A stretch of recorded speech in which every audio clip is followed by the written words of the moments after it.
sebetulnya ada bisnisnya juga, ya. Jadi kadang-kadang ditelepon gitu itu, Pak bisa ngerjakan ini? Bisa, di mana? Di Sulawesi Tenggara. Berapa nilai proyeknya? 2,5 M Pak.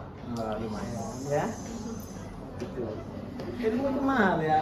Makanya saya selalu bilang ke mahasiswa, kalau riset jangan jadi kertas, tapi harus jadi uang kertas, ya. Nah, kalau sudah menerima dua ini, mahasiswa bisa melakukan 3 hal yang berbeda. Misalnya, aku fokus ke larutanku dulu. Berarti mahasiswa mengadkan sampelnya sampai tanda batas. Di sini ada tanda batasnya, ya. Nah, kemudian di tanda batas itu seperti apa? Nah, ini ada teorinya, ya. Jadi, kalau labu ukur itu lehernya kan seperti ini ya. Nah, ini lehernya ya. Nah, ini ada tanda batas kan? Nah, ini tanda batas 100 mili. Tapi konten ya. Nah, ini dilihat permukaannya, larutannya biasanya seperti ini. Nah, ya. Kalau lebih jelasnya pakai kertas di belakangnya. Kertas gelap sehingga nanti kelihatan. Ya. Nah, ini terutama yang sudah pakai kacamata seperti saya ini kadang-kadang memang menipu, ya. Nah, hati-hati. Pokoknya pastikan dilihatnya tegak lurus, jangan dari atas, jangan dari bawah. Ya.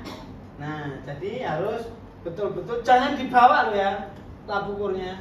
Harus ditaruh supaya dia tidak bergoyang. Ya, ditaruh, dilihat. Ya. Nah, sampai meniskus. Oke. Nah, jadi kalau sudah diatkan, kemudian apa yang bisa dilakukan? Nah, kemudian mungkin mahasiswa kepingin melakukan yang lain. Seperti tadi saya sebutkan, untuk kelompok 1 dipanggil nimbang. Nah, itu tidak boleh nolak, ya. Jadi 5 orang itu brus masuk ke ruang timbang sambil membawa apa? Gelas arloji, ya. Sambil membawa gelas arloji. Pastikan bahwa gelas arlojinya ini bersih, tidak boleh dipegang-pegang tangan. Karena apa? Proteinnya ketinggalan di sini. Ya. Nah, itu bisa saja nanti mengganggu analisis. Jadi megangnya itu seperti ini atau seperti ini. Ya, jangan sampai jatuh. Nah, kemudian dilakukan proses penimbangan. Berarti harus membawa spatel atau pengaduk, ya. Nah, ini. Jadi ini nimbang, ya. Ini misalnya ini adalah baku primernya. Nah, posisi nimbang itu tidak boleh ongkang-ongkang, ya. Tidak boleh ngomong. Nafas pun diatur. Karena apa? Karena timbangannya ini sangat sensitif. 4 angka di belakang koma dalam satuan gram. Ya. Nah, oleh karena itu timbangannya ditutup dulu, dinyalakan, ya. Kemudian ini dibuka, dimasukkan. Kemudian ditutup lagi. Di auto zero. Sehingga ini tidak tertimbang. Paham ya? Nah, setelah di dalam, maka ini biasanya di sebelah kiri, terus ini yang di sebelah kanan, ini timbangan, ini masuk ke dalam timbangan ini, ya. Nah, diambil pelan, di tik tik tik tik tik tik, dilihat skalanya, jangan ngomong-ngomongan gini loh ya, bablasan ya. Nah, mendekati nilai atau massa yang seharusnya, mendekati. Makanya nimbang itu ditimbang dengan teliti, tidak boleh ditimbang dengan tepat. Jadi yang sudah jatuh ke sini tidak boleh diambil gini loh ya. Itu sangat salah. Pasti disuruh ulangi nanti sama asistennya. Bahkan lebih kejam lagi, nggak boleh ikut praktikum. Nah, tergantung asistennya siapa. Ada di sini ya asistennya ya. Asisten mahasiswa ada. Oh, kebetulan sabar sekali Mas ya. Saya kepingin asisten yang keren gitu loh ya. Nah, biar mahasiswanya ini ya. Nah, setelah itu dimatikan. Nah, ini dibawa. Nah, ini hati-hati proses bawanya ini. Karena apa? Ada jarak antara tempat nimbang dengan tempat praktikum. Jangan sampai terjadi tubrukan, ya. Kalau tubrukan duel, tumpah, wassalam. Nggak boleh ngulangi lagi. Makanya harus hati-hati. Minggir. Ya. Nah, setelah itu mengambil ini. Ya, dilarutkan dengan kuantitatif atau dipindahkan secara kuantitatif. Nah, berarti ini dikasih air dulu sekitar 25 mili. Jadi kan 100 mili ya. Tabuk ukurnya kan 100. Maka yang dilarutkan ini nggak boleh melebihi 100. Nah, kalau saya pribadi, ini akan saya bersihkan, akan saya pindahkan minimal 3 kali. Artinya terjadi pencucian sebanyak 3 kali. Nah, ini dipindahkan. Jadi pakai ini ya, pakai ini pelan-pelan ya. Nah, kan pasti ada yang tersisa. Ini dimasukkan ke sini. Jangan sampai ditaruh di luar. Baru ngambil botol semprot. Jadi semuanya harus disiapkan dulu ya. Disiapkan dulu. Nah, kemudian ngambil botol semprot itu untuk sisa-sisanya tadi. Dan semuanya harus masuk ke sini loh ya. Jangan sampai ada yang netes di luar. Nah, kemudian ini diaduk sampai sempurna ya. Sampai dilihat, pokoknya jangan sampai ada padatan. Nah, baru ini dipindah secara kuantitatif ke dalam ini labu ukur yang lain, bukan untuk yang sampel loh ya.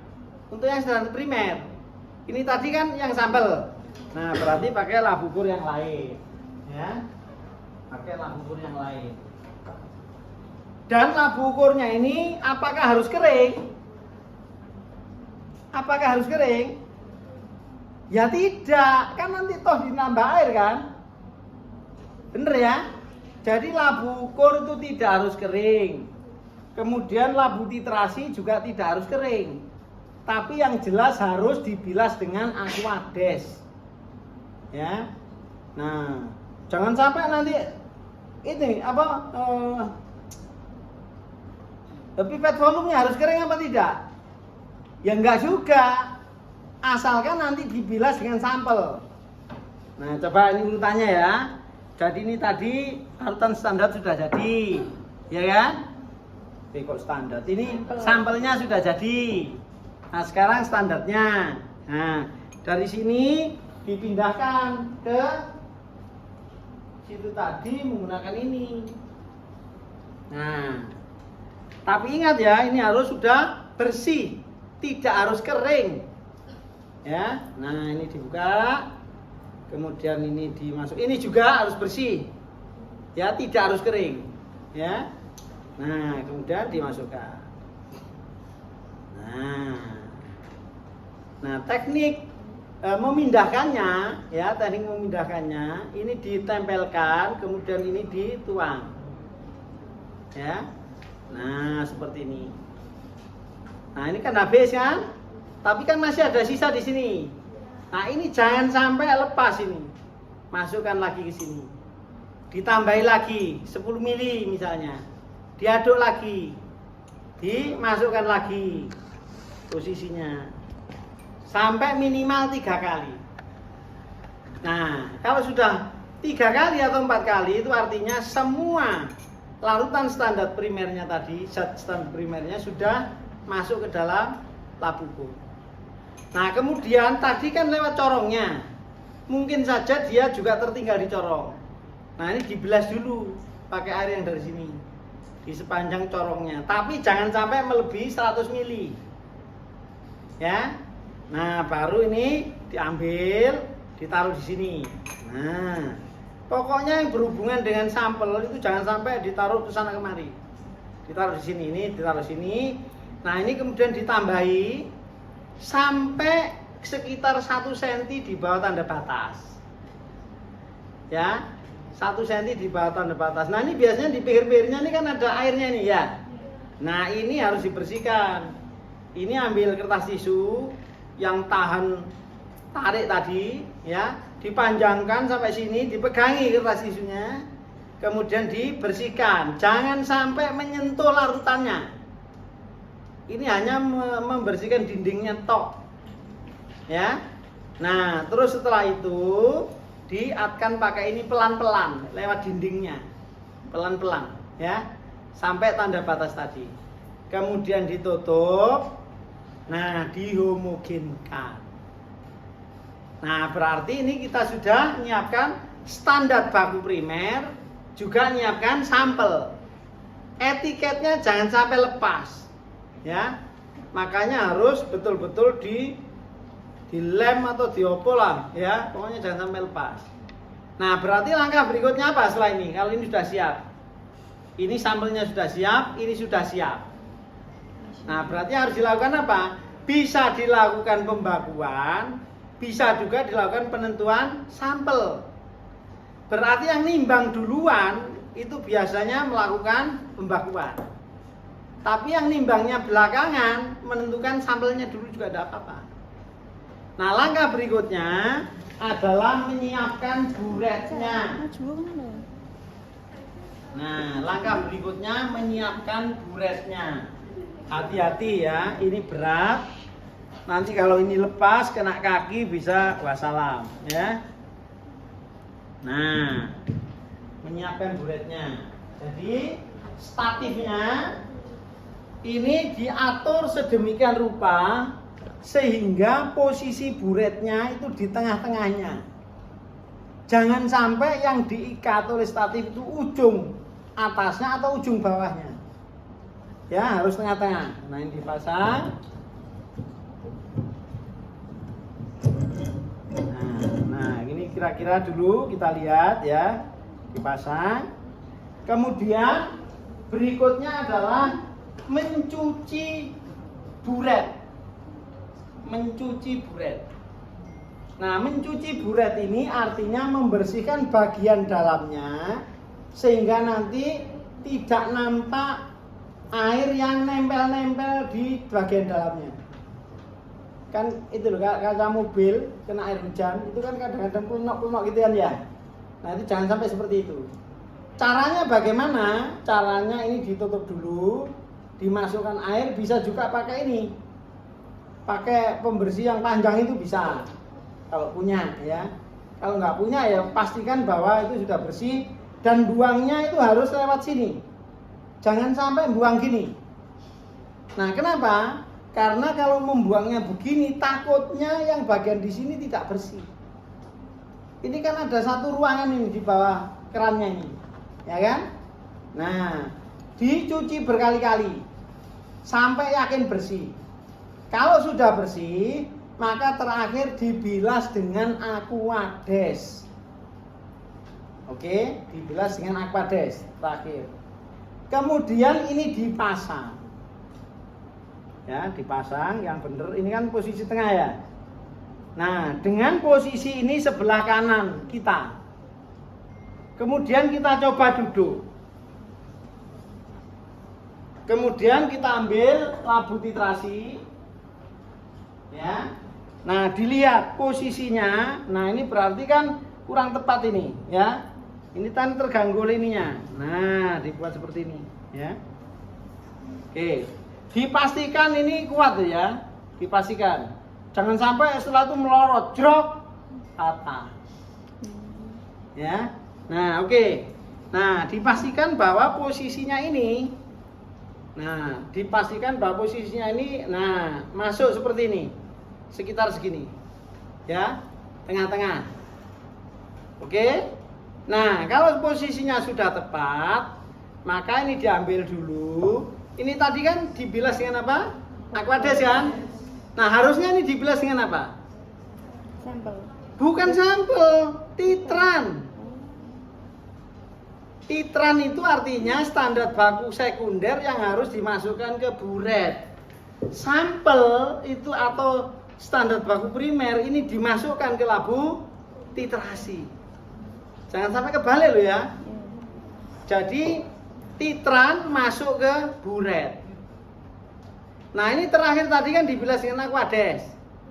Berarti di sini kan ada sisa-sisa Aquades. Nah kalau ini langsung dimasukkan, maka ini mengalami apa? Pengenceran. Tidak boleh. Jadi ini harus dibilas dulu dengan titran. Tetapi jangan banyak-banyak. Pertama ini diposisikan tertutup. Kemudian ini dimasukkan seperti ini ya. Nah ini yang sering kali pendekar-pendekar wanita ini naik kursi. Nah ini hati-hati ya. Nah kalau yang laki biasanya kan tinggi-tinggi. Nah ini dimasukkan. Nah tapi jangan banyak-banyak. Sekitar 1-2 mili saja. Karena hanya untuk apa? Membilas, bukan mencuci loh ya. Mencuci tadi pakai air, pakai Aquades itu mencuci. Ya, khususnya mencuci itu pakai air. Aquades itu juga untuk membilas. Nah, ini fungsinya juga untuk membilas. Jadi cara memasukkannya juga seperti ini. Nah, seperti ini ya. Nah, pelan-pelan kira-kira 1 cm. Ya. Sudah 1 cm, ini jangan lupa diambil. Kemudian ini diambil. Nah, kemudian ini dibuat seperti ini. Nah, diputar-putar. Jangan sampai gini loh ya. Kalau gini nanti tumpah. Jadi posisi agak miring sedikit. Nah, di sini diputar-putar. Kemudian ini dibuang. Jangan dimasukkan ke sini. Hati-hati loh ya. Jangan dimasukkan ke sini. Kalau dimasukkan ke sini nanti terjadi pengenceran. Nah, ini dibuang ke keran atau di mana ya. Nah, pokoknya ini dibuang, jros. Sampai ini terbilas. Ya. Nah, kalau sudah yakin ini terisi larutan standar baku sekunder, maka sekarang diisi lagi. Ya, dipasang lagi. Posisinya jangan lupa di tengah-tengah ini, bahaya nih, kurang rapat. Nah, posisinya di tengah-tengah ya. Jangan sampai seperti ini. Ini salah, ini posisi yang salah.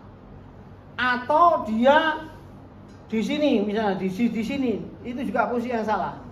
Karena posisi yang salah itu bisa menyebabkan buretnya patah. Ya. Jadi ini tengah-tengah. Ya, tengah-tengah. Diatur pokoknya kira-kira tengah-tengah lah. Nah, posisinya begini. Dan ini diposisikan tertutup. Nah, sekarang baru diisi dengan titran yang sebenarnya. Nah, berapa titran yang harus dimasukkan ke dalam buret? Biasanya untuk pertama ngisi itu sekitar sebanyak volumenya buret.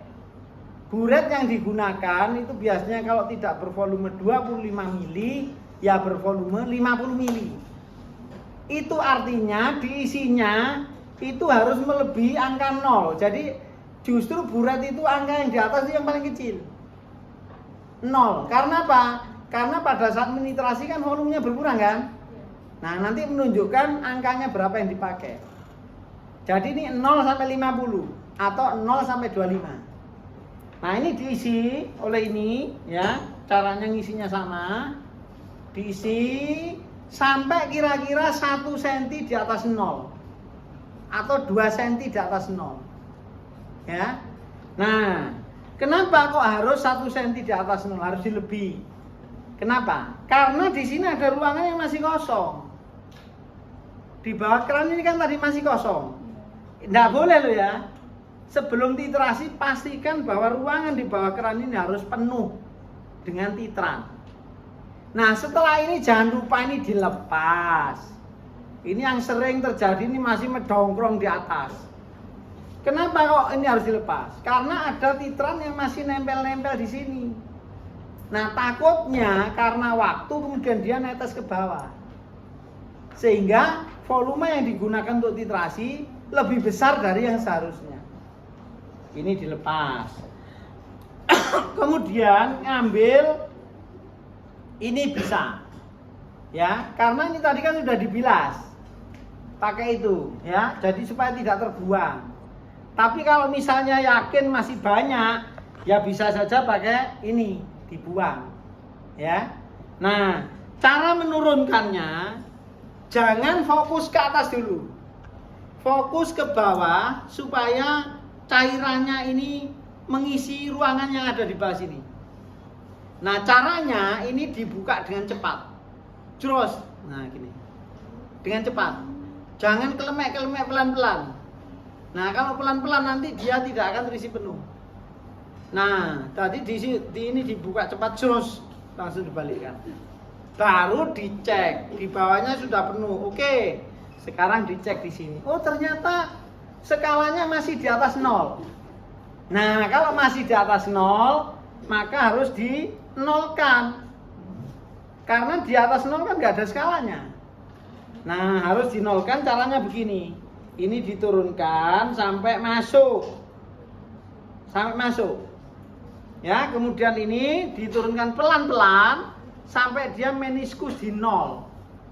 Kalau misalnya Pak, setelah saya buka tadi ternyata dia melebihi 0-nya, titrasi itu tidak harus dimulai dari angka 0. Angka 1, angka 2, angka 3, angka 10 nggak ada masalah. Sepanjang kita yakin bahwa titran yang digunakan itu masih terbaca oleh skala Burette-nya. Misalnya titrasi pertama 10 mili. Terus wah titran saya tinggal sedikit ya, skalanya ini sudah 30. Nggak ada masalah toh. Karena nanti walaupun mulai dari 30, nanti digandeng untuk titrasi 10 masih ada 40 kan? Nah, itu maksudnya ya. Jadi titrasi itu tidak harus dimulai dari angka 0. Misalnya ini sudah angka 0 ya. Nah, jangan lupa ujungnya ini dilap. Pakai tisu. Seret cepet tapi ya. Jangan tisunya ditaruh lama. Nanti keserap. Akhirnya ini nanti permukaannya naik kan. Nah, volumenya nggak cocok lagi. Nah, kalau sudah ini ditaruh di bawah sini, jaga-jaga ya. Kemudian kita nyiapkan apa? Larutan sampel atau standar baku primer. Paham ya? Dan posisi ini corongnya sekali lagi jangan nangkring. Nah, jadi ini posisi aman sudah. Temennya dilarang mendekat ya. Nanti ada yang iseng dibuka dikit, netes, tes. Ya. Jadi pokoknya teritorinya benar-benar dijaga ya. Tapi nggak perlu Mbak Satpam ya. Nggak perlu ya, jadi pokoknya saling pengertian dengan tetangganya. Nah, sekarang baru menyiapkan untuk sampel ataupun untuk standar baku primer. Jadi caranya ini dibersihkan dengan air keran. Setelah bersih dibilas dengan Aquades. Dibilas dengan Aquades. Kemudian ini diginikan, ini dimasukkan. Nah, langkah pertama itu tidak langsung mengambil sampel. Langkah pertama adalah melakukan pembilasan pipet volume dengan sampel. Sama seperti kita membilas Burette dengan standar baku sekunder. Jadi ini dibuka, tadi sudah diomogenkan ya, jangan lupa ya, diomogenkan. Nah, ini dibuka. Nah, kemudian kita masukkan sampai ujungnya. Ya, sampai ujung, jangan sampai di sini. Nah, kalau posisi sini ini disedot langsung jros masuk ke dalam. Nah, kalau masuk ke dalam, ini riskan mengalami kontaminasi. Kalau ini digunakan untuk zat yang lain. Makanya ini harus betul-betul kering di dalamnya. Ya, jangan sampai ada larutan sampel maupun standar primer yang masuk. Nah, ini kalau sudah, kemudian ini disedot, ditekan yang atas, ya, sampai kira-kira volumenya setengahnya ini. Loh, berarti saya nanti kurang Pak sampelnya, nggak akan. Karena sampel hanya butuh 30 mili. 3 kali titrasi kan, 10, 10, 10. Jadi masih ada sisa 70 mili. Demikian juga dengan standar baku primer. Cuman 3 kali titrasi. Masih sisa 70 mili. Itu kalau tidak terjadi kesalahan. Jadi artinya jangan eman-eman untuk membilas labu ukur dengan standar baku primer maupun dengan sampel. Nah, kemudian setelah itu ini ya di seperti ini tadi. Ya. Kemudian diapakan cairannya? Dibuang. Ya, jangan dimasukkan lagi. Nah, proses ininya berapa kali, Pak? Loh, kalau bisa ya jangan sekali. 2 kali lah atau 3 kali. Ya. Masih banyak volumenya. Kalau 3 kali pun kan berarti cuma 15 mili. Masih ada 85 mili. Nah, dikurangi 30 mili masih ada 55 mili. Nah, ini disisakan, dilebihkan maksud saya. Jadi ini disedot sampai lebih. Tapi tidak sampai masuk ke sini loh ya. Nah, makanya nyedotnya pelan-pelan sampai lebih. Kemudian ini dibilas dengan tisu. Ya, dibilas dengan kertas tisu. Sret. Nah, pada saat ini dibilas, dilap dengan kertas tisu, posisinya ini harus lebih.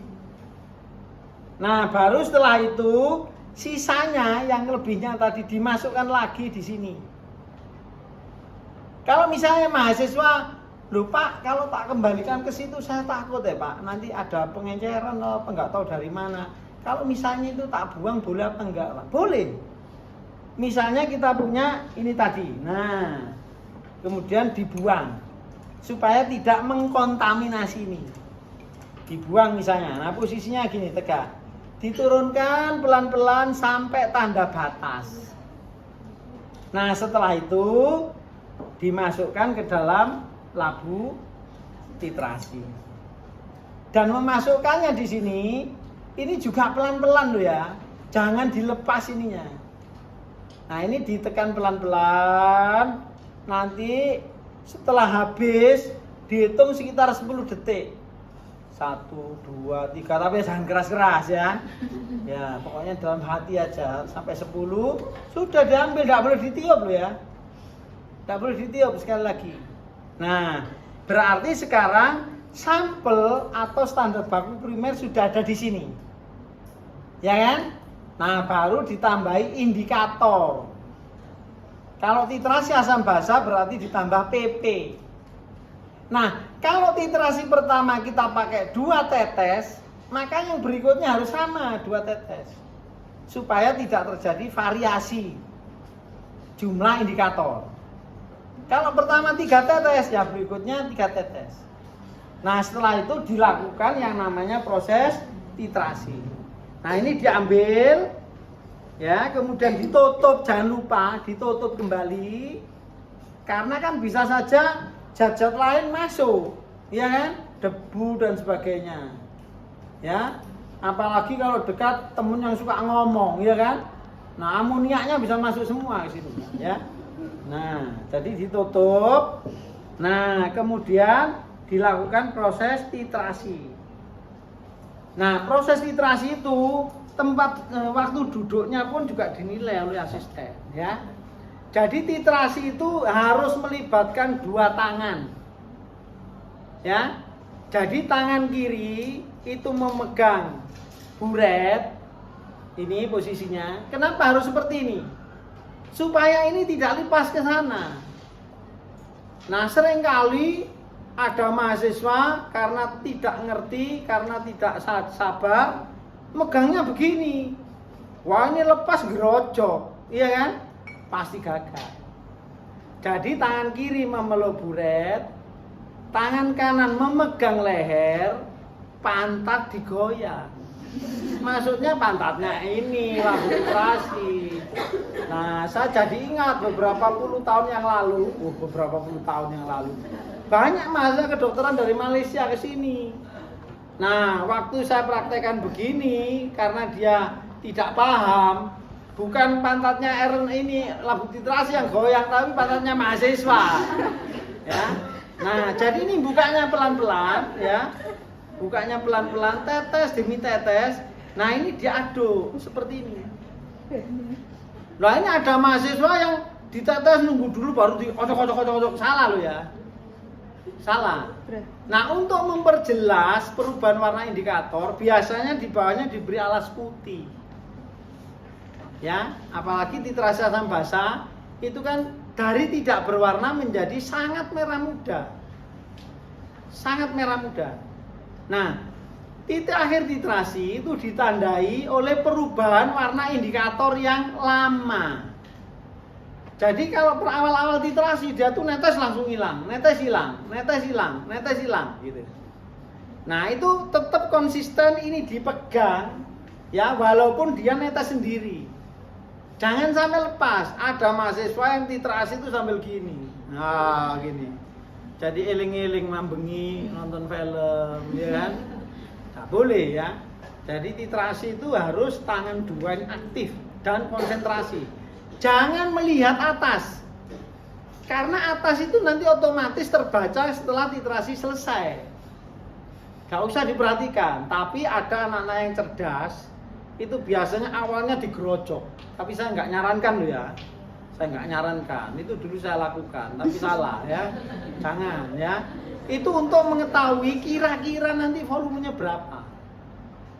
Karena apa? Karena kalau nunggu pelan-pelan itu kan memang membosankan kan. Bayangkan 10 mili harus pelan-pelan netesnya tes, tes, tes. Padahal 1 mili itu 25 tetes. Nah kalau 10 mili 250 tetes. Biasanya ada anak yang nggak sabar. Nah biasanya untuk orientasi boleh saja sih nggak dilarang, tapi ya jangan cepet-cepet. Dibuat agak cepet. Terus nanti mungkin ya titrasi pertama itu gagal karena kebablasan. Tapi kan setidaknya kita tahu kira-kira volumenya nanti berapa. Tapi saya sarankan yang bener aja ya. Yang bener pelan-pelan. Terus ini digoyang terus ini.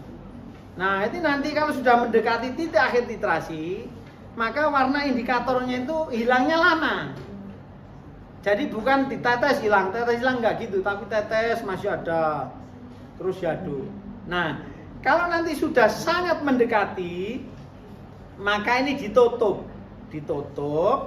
Nah, biasanya di ujungnya itu masih ada yang gandol. Nah, itu istilahnya setengah tetes.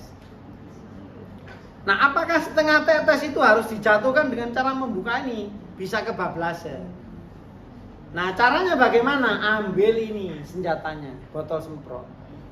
Jadi begitu di sini masih gantung, ini dinaikkan ke atas, disemprot di sini, terus.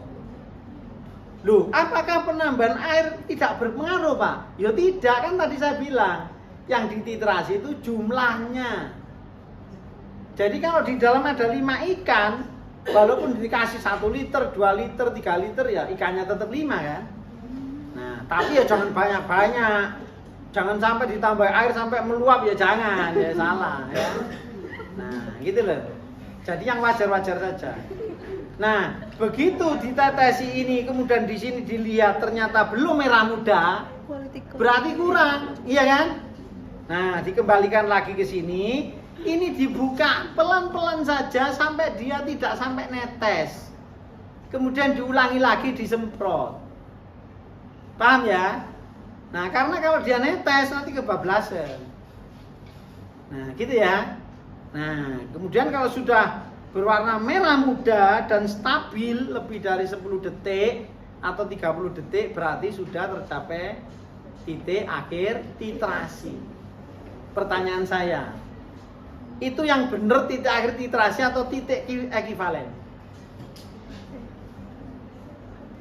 Oh, kuliahnya belum ya? Belum. Emang kan dikasih jawab. Apa bedanya titik ekivalen dengan titik akhir titrasi? Titik ekivalen itu di mana molnya sampel ekivalen dengan molnya titran. Nah, itu biasanya secara teoretik belum mengubah warna indikator. Biasanya indikator itu baru berubah kalau molnya titran sedikit lebih besar daripada analitnya. Jadi biasanya titik akhir titrasi itu setelah titik ekivalen. Biasanya. Nah, tapi karena standarnya juga dititrasi berdasarkan titik akhir titrasi, maka nanti ya nggak ada masalah. Ya kan? Nah, kalau sudah baru dilihat di sini skalanya berapa. Misalnya di sini 10, berapa. Bisa sampai 2 angka di belakang koma. Misalnya di sini dilihat 10,15 misalnya. Dicatat ya.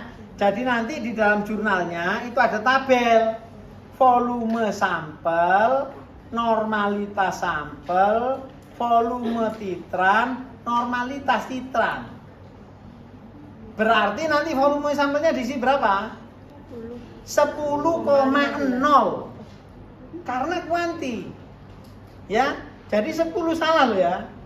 Jadi sekalian belajar analitik ya. Ditulis 10,0. N-nya sampel berapa? Yang dicari, ya kan? Jadi tetap ditulis N sampel. V-nya sampel berapa? Oh, V-nya titran berapa? Dilihat di buret. V-nya titran.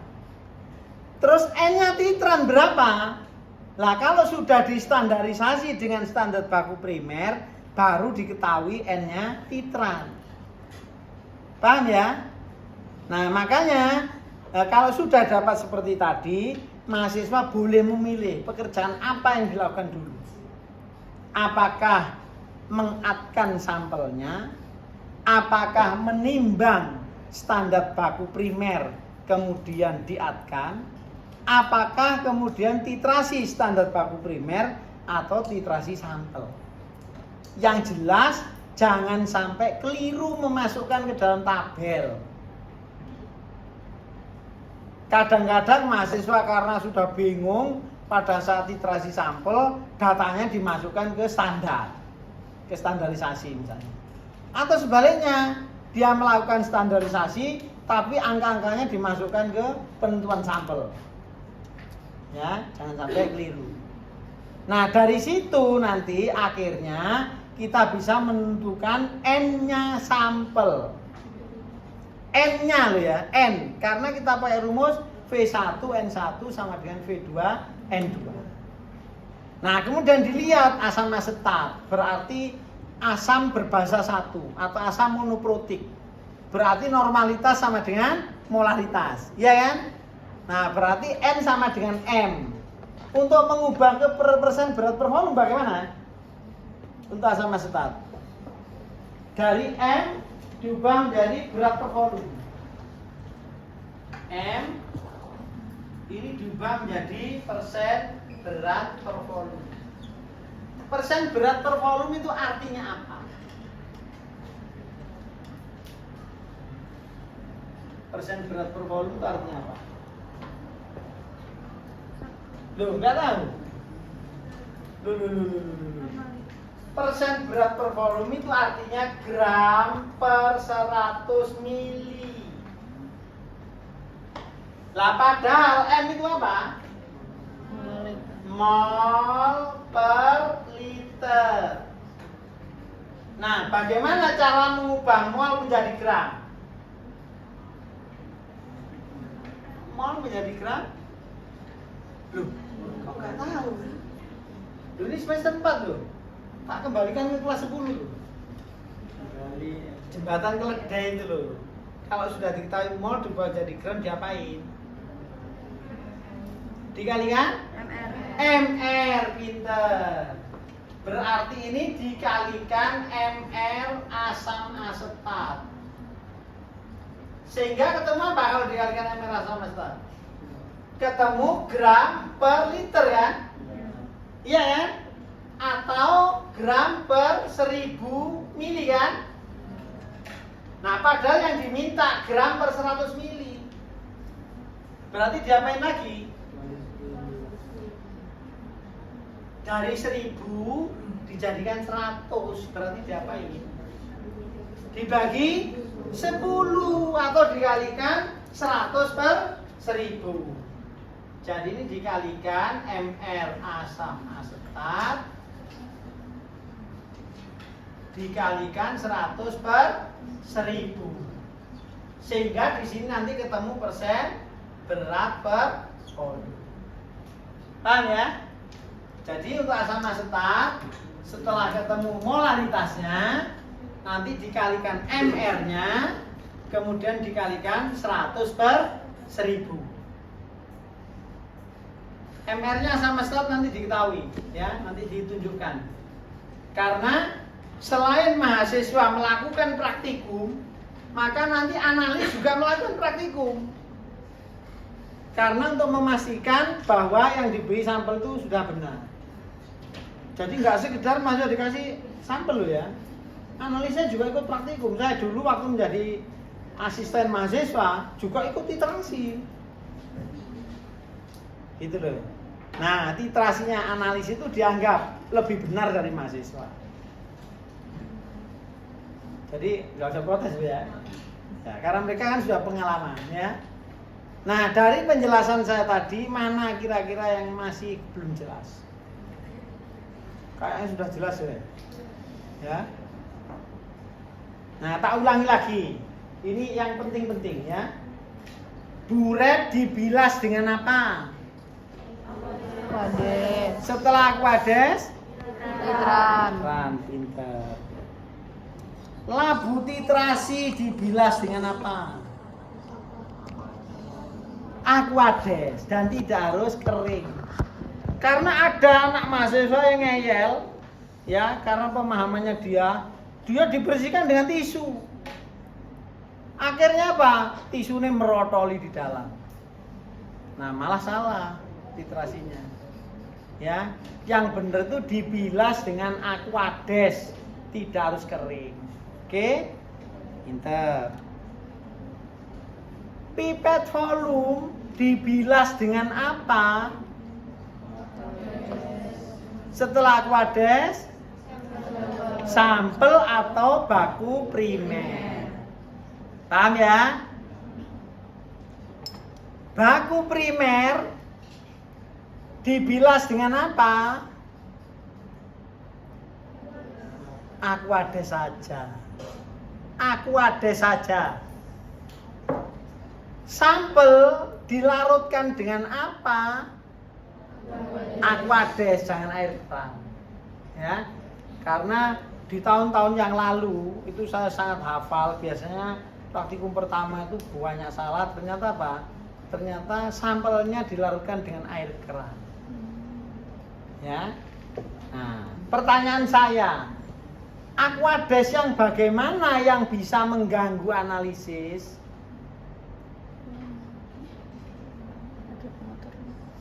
Aquades yang bagaimana yang bisa mengganggu analisis?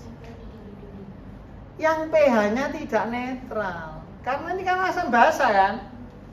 Nah, oleh karena itu nanti coba dicek Aquadesnya. Karena ada Aquades yang menyerap CO2 sehingga dia sedikit asam.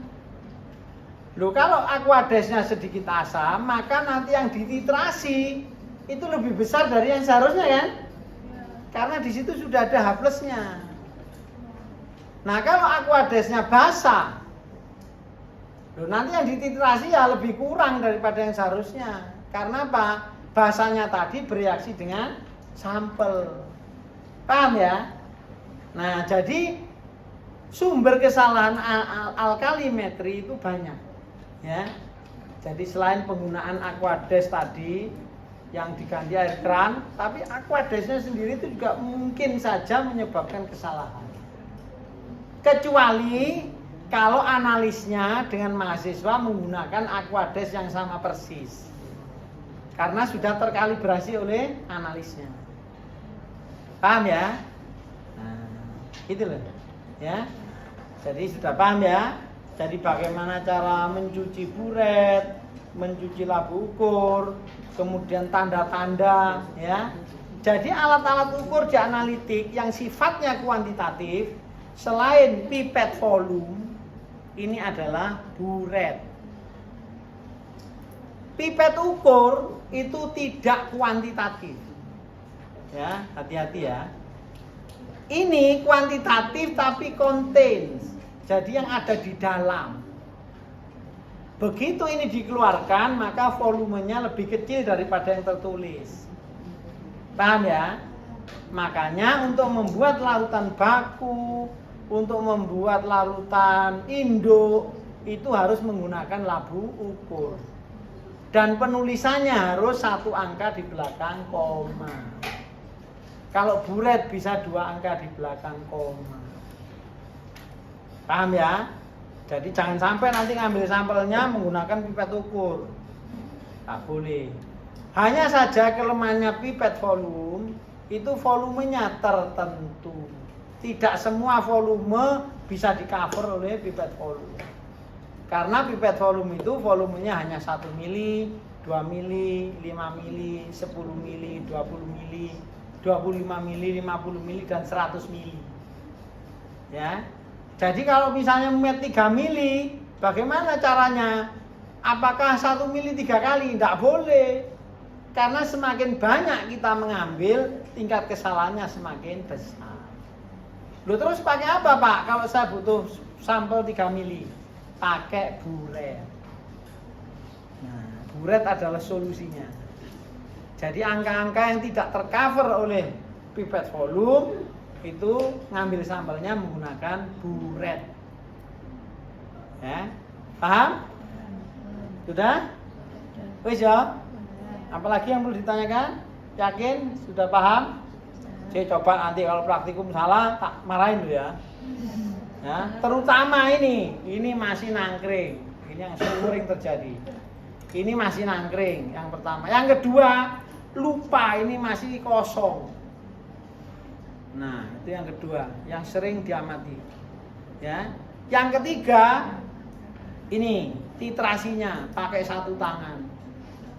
Kadang-kadang ini megangnya pakai tangan kanan. Padahal harusnya pakai tangan kiri. Ya. Terus cara goyangnya. Seringkali mahasiswa netes dulu terus ocok. Nah, itu salah. Ya, jadi goyangnya itu konsisten. Nah, gini terus. Konsisten ya. Oke. Nah, itu yang seringkali saya jumpai kalau awal-awal praktikum. Ya, jadi tingkat kesalahannya di sini. Ada lagi yang perlu ditanyakan? Ya. Ini kan titranya kan ditaruh di sini. Nah, Apanya? Titra.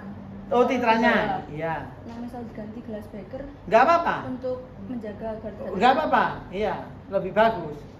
Jadi ini pokoknya jogon jangan sampai terkontaminasi. Ya. Nah, ini tadi ada pertanyaan, kalau misalnya bukan ini Pak yang saya taruh di bawah tetapi beker gelas. Nah, enggak apa-apa.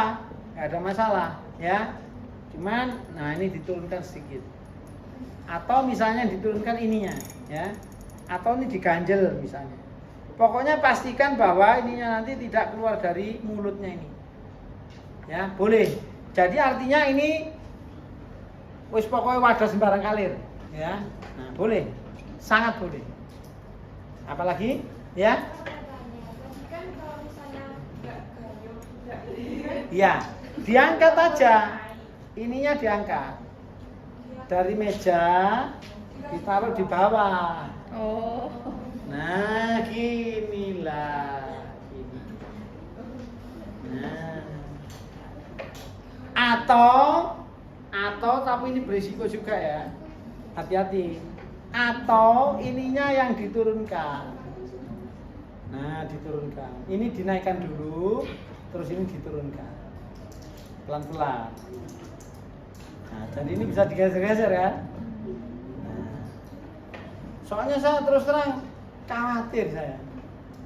Kadang-kadang nuekat gitu loh. Nuai kursi kayu itu terus gue nih, wah itu guling terus gimana? Iya kan? Kan saya. Ya. Jadi banyak cara kok, banyak cara ya. Jadi kalau nggak cukup ya ditaruh di bawah bisa, atau ininya digeser. Statifnya tapi hati-hati bawahnya diperhatikan.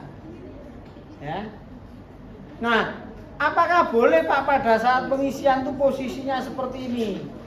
Ya mungkin untuk sementara bolehlah, ya. Atau ini seperti ini Pak. Ya untuk sementara boleh. Tapi pada saat titrasi itu posisinya harus seimbang. Ya.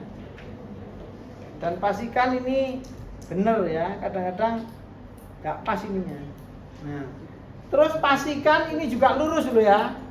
Jangan sampai miring. Terus dilihat dari sisi sini, lurus. Jadi dari dua sisi lurus. Karena seringkali saya lihat juga gitu, ininya nggak tepat, akhirnya miring gini. Nah nanti membaca meniskusnya jadi tidak benar.